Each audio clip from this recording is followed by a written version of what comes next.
तो ऑडियंस वो काम करना शुरू कर दे। ये बहुत जरूरी है। ये जो तीन चीज है which is going to make your purpose, आपका पर्पस को क्लियर करने के लिए ये तीन चीज बहुत जरूरी है। सेकेंड चीज है ऑडियंस का रिसर्च करना। ये बहुत इंपॉर्टेंट है। कभी भी आप सेमिनार लेने के लिए जाते हो, छोटा सेमिनार हो या बड़ा सेमिनार हो, वो ऑडियंस किस तरह की ऑडियंस है? ये ऑडियंस नया लोग है या डीएक्सएल में पुराना लोग है, स्टार एजेंट है या स्टॉकिस्ट है, या सिर्फ लेडीज है या सिर्फ जेंट्स है? Audience research is very very important. अगर ऑडियंस रिसर्च हम नहीं करेंगे, as a speaker we have experience of 20 years, 25 years, 10 years, 5 years in DXL. हम बहुत कुछ जानते हैं, बट ये बहुत जरूरी है वो ऑडियंस को क्या चाहिए, किस तरह के ऑडियंस मेरे सामने बैठा है। अगर मैं आके शुरू कर दूंगा मेरे पॉलीसैकेराइड, एडिनोसिन, ट्राइटरपेनॉइड्स, ये बंदा सब नया लोग है, कुछ समझ में आएगा किसी को? कुछ भी समझ में नहीं आएगा। ऑडियंस रिसर्च करना। मैं लास्ट टाइम भी बोला था, मेरा पहला जो सेमिनार में, मैं डीएक्सएल में आने के बाद पहला सेमिनार में गया था, एक स्पीकर थे, उन्होंने वो मुझे बोला गया था जाके वो स्पीकर अटेंड करो, सेमिनार अटेंड करो। मेरे जैसे काफी लोग नए लोग थे, बट वो बंदा क्या कर रहा था, ज्ञानोडर्मा के बारे में बात कर रहा था। ज्ञानोडर्मा ये चीज है, पॉलीसैकेराइड है, एडिनोसिन है, ज्ञानोडर्मा ज्ञानोडर्मा ज्ञानोडर्मा। आधा घंटा में का बाद सेमिनार खत्म हुआ, मैं बाहर आया। बाहर लोग मुझे सेमिनार में क्या समझ में आया? मुझे एक ही समझ में आया, वो किसी अम्मा के बारे में बात कर रहा है। वो बार बार ज्ञानोडर्मा अम्मा अम्मा अम्मा अम्मा बोलता है, वो क्या अम्मा समझ में नहीं आया, बट कुछ अम्मा है। ये चीज मुझे समझ में आया, बिकॉज ये मेरा गलती नहीं था। वो जो स्पीकर था उसे ये समझ में ही नहीं था ज्ञानोडर्मा एक मशरूम है।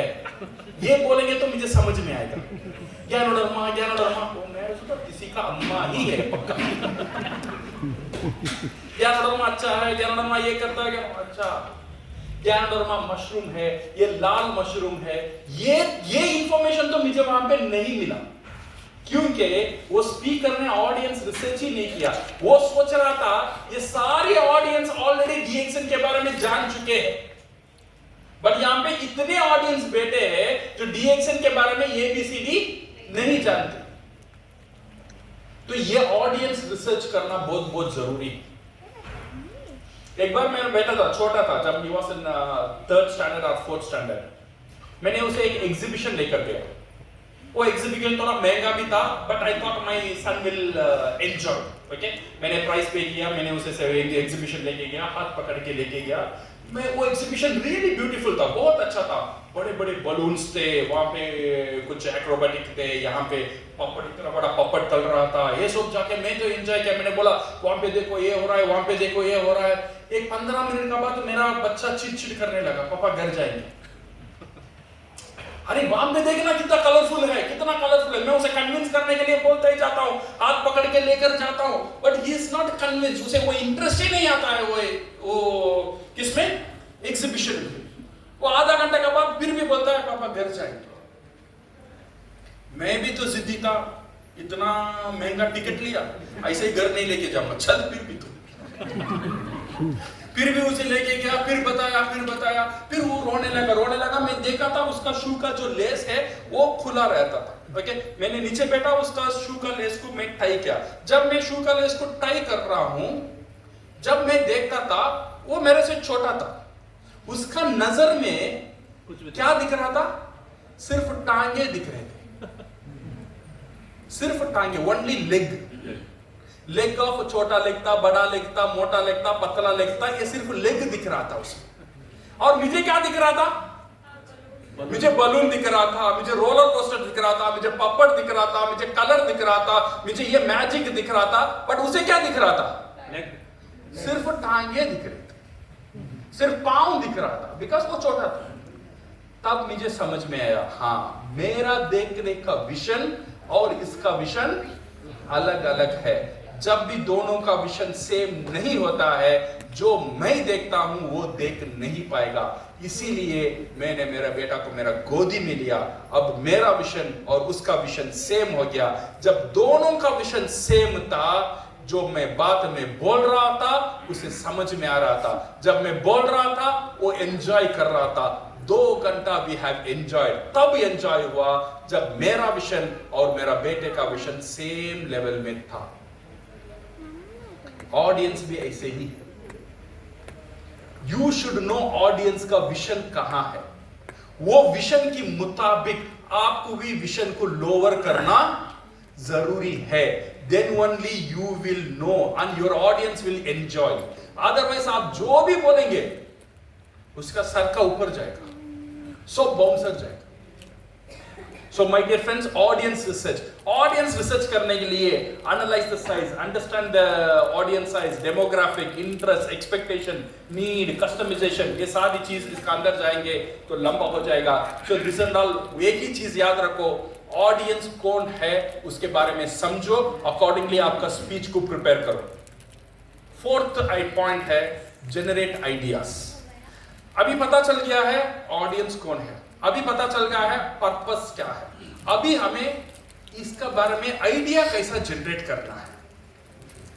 कल सेमिनार है, डीएक्सन का अपॉर्चुनिटी मीटिंग है, मेरा पास ऑडियंस रहेंगे, मिक्स्ड ऑडियंस रहेंगे और इनका दिमाग में एक ही सवाल है, मैं डीएक्सन क्यों ज्वाइन करूं।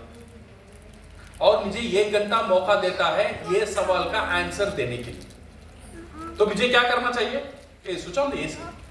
मुझे क्या करना चाहिए, we should make this one, ये 1 घंटा हमें यूज करना चाहिए how to answer this question, why I should join DXN. इसके बारे में आइडियाज जनरेट करना, क्या क्या पॉइंट बोलेंगे तो ये आएगा। ये आइडिया कहां से आएगा, पहला आएगा इसके बारे में सोचेंगे तो आएगा। मुझे जब भी मैं सेमिनार लेता हूं ना, मेरा बहुत सारी आइडियाज, नहाने का टाइम आता है ना, जब मैं नहाता हूं सडनली बत्ती खुलता है, मैं जाके मेरा मोबाइल में नोट कर लेता हूं, ये अच्छा आइडिया है, ये अच्छा एक पॉइंट है। Then what we do is, then imagination, जो भी नॉलेज है उसे मैं इमेजिन करता हूं कि किस एंगल में हम कन्विंस कर सकते हैं। Then we talk to the mentors, we see the YouTube और फेसबुक, जितने भी नॉलेज है ये सारी नॉलेज हम एक्वायर करते हैं। Then we do the research करना बहुत जरूरी है। जब रिसर्च करना शुरू कर देंगे then you will know lot of things. ये बहुत इंपॉर्टेंट पॉइंट है, रिसर्च करना। सी फॉर एग्जांपल, कल मुझे ब्रह्मी के बारे में बात करना है। ब्रह्मी पता है कौन है, कौन है ब्रह्मी? हमारा एक प्रोडक्ट है ब्रह्मी। ओके, सो अभी ब्रह्मी के बारे में बात करना है। सो अभी ये प्रोडक्ट के बारे में मैं कैसे बात करूं, पहले ये प्रोडक्ट के बारे में सोचो और ये प्रोडक्ट के बारे में एनालाइज करो।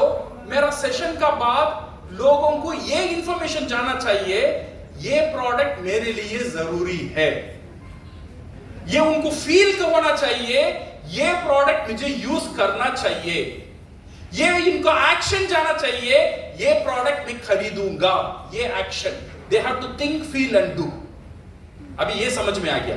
इसके लिए मुझे क्या क्या करना चाहिए। नाउ ये ब्रह्मी के बारे में आई विल थिंक और यूट्यूब में देखूंगा ब्रह्मी क्या है, ब्रह्मी का इंग्रेडिएंट्स क्या है और ये इंग्रेडिएंट हेल्थ बेनिफिट में कैसा इंपैक्ट करता है। अभी इंफॉर्मेशन कलेक्ट आ गया। अभी इंफॉर्मेशन का बाद ये इंफॉर्मेशन को सजाना बहुत इंपॉर्टेंट है।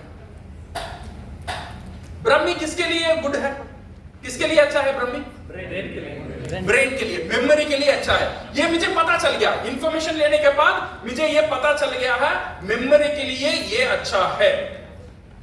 अभी ये इंफॉर्मेशन को सजाना बहुत जरूरी है। मैं जाके डायरेक्ट बोलूं ये मेमोरी के लिए अच्छा है, यूज करो, ऐसे भी बोल सकता हूं, बट मुझे बोलने का तरीका। सी नाउअडेज चिल्ड्रंस, बच्चे क्या करते हैं, मोबाइल में एडिक्शन बहुत ज्यादा रहते हैं। मोबाइल में एडिक्शन करने का टाइम उनका इमेजिनेशन पावर बहुत कमजोर हो गया है। आज देखो लोग सोचते ही नहीं, यूट्यूब में चला जाता है और गूगल में चला जाता है, चैट जीपीटी पे चला जाता है। उनका ब्रेन का जो थिंकिंग पावर बहुत कमजोर होता ही जाता है। ऐसे ही हम छोड़ेंगे तो कुछ दिन का बाद उनका जो मेमोरी है, उनका मेमोरी बहुत कमजोर हो जाएगा। जब मेमोरी कमजोर हो जाएगा, ये उनका करियर में बहुत बड़ा इफेक्ट डालने वाला है। तो मेमोरी को स्ट्रांग करने के लिए ये इंग्रेडिएंट बहुत जरूरी है। कौन सा इंग्रेडिएंट? इंग्रेडिएंट ए, इंग्रेडिएंट बी, जो ब्रह्मी का अंदर है। अभी ब्रह्मी का अंदर में नहीं आया, ब्रह्मी के बारे में बात नहीं कर रहा हूं मैं, इतना तक तैयार कर रहा हूं उसे। मेमोरी तेरा बेटे के लिए बहुत जरूरी है, और मेमोरी के लिए ये इंग्रेडिएंट जरूरी है। ये इंग्रेडिएंट हमारा आयुर्वेदा में जो ब्रह्मी करके एक प्रोडक्ट है उसमें मिलता है। अगर हम ये यूज करना शुरू करेंगे, सो योर किड्स और आपका ये जो मेमोरी पावर है और ये जो मोबाइल एडिक्शन है, इसमें से एक रिलीफ मिलेगा, so that they can think better. उनका एनालिटिकल स्किल अच्छा रहेगा, रीजनिंग स्किल अच्छा रहेगा, उनका करियर में, डेवलप में, होमवर्क में, मार्क्स में, सारी चीज में अच्छा फर्क नजर आएगा। मेरा बेटा ये यूज करने के बाद 3 महीने में मेरा बेटा को बहुत अच्छा रिजल्ट मिला है। इंफॉर्मेशन, गूगल रिसर्च क्या करेगा? रॉ इंफॉर्मेशन देगा। क्या इंफॉर्मेशन? रॉ इंफॉर्मेशन देगा। ये रॉ इंफॉर्मेशन का बाद आपको इसमें ऐड करना है इमेजिनेशन, और इसमें आपको ऐड करना है क्रिएटिविटी। ये इंफॉर्मेशन को कैसा प्रेजेंट करने में ये प्रोडक्ट बिकेगा। शशि कुमार जी डायरेक्टली ममता जी को नहीं बोले आई लव यू, याद रखो इनका स्टोरी कैसा बोला। इन्फॉर्मेशन उनको पता है आई लव यू बोलना चाहिए, but I love you directly नहीं बोला। पहले उन्होंने इंफॉर्मेशन को कलेक्ट किया, इंफॉर्मेशन को सजाया, सजाने के बाद पोजीशन किया प्रोडक्ट। सो इसीलिए रिसर्च एक बहुत बड़ा, अगर ये टेक्निक आपको आ जाएगा ना, दुनिया में जो भी टॉपिक आपको दिया जाएगा, you can do a beautiful presentation. Collect information और raw information, you talk to people, raw information you will get. After the raw information you put your creativity डालने का बाद सजाओ। वो इंफॉर्मेशन को सजाना चाहिए।